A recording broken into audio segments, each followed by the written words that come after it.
Good evening, everybody. My name is Scott Jacobs, and you're listening to Juiced Sports Radio. And today marks what will soon be the end of an era, as Chipper Jones has announced he will retire from the Atlanta Braves after this coming season.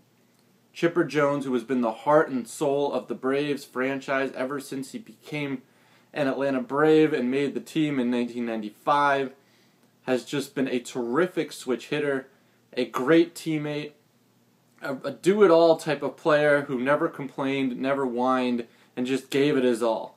And in an era where steroids ran rampant, Chipper was never ever part of that discussion, and he was part of some of the greatest teams of this era.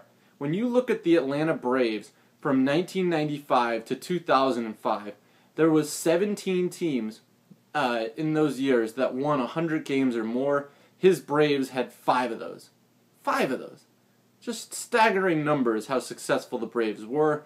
He came in, his first season, ironically, was the only year the Braves won a World Series during their unbelievable dominant stretch, in which Greg Maddux, Tom Glavine, and John Smoltz won Cy Youngs basically every year from 91 to 98, with the lone exception being 97. And in 97, the Braves only won 100 games. So, pitching was the backbone to Atlanta's success, but Chipper Jones was the heart and soul to that team's offense for years and years and years.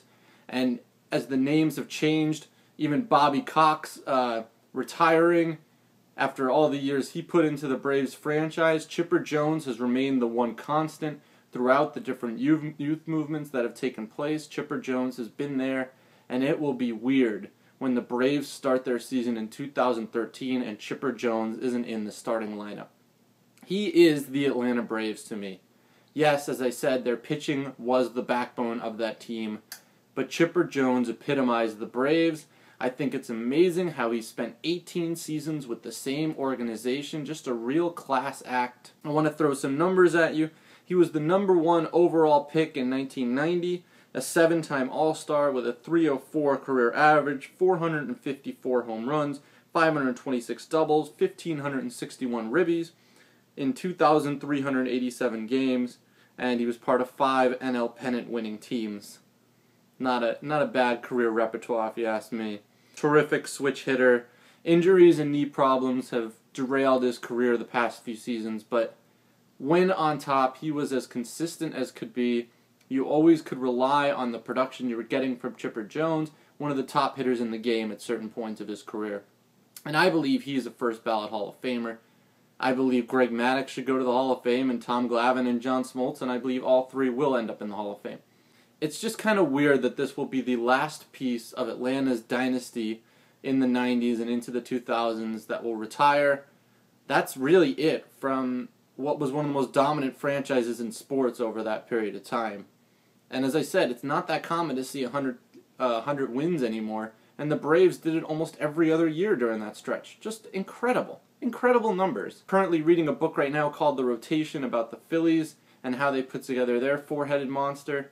But no one, in my opinion, will ever duplicate what the Braves did with that 3-headed trio.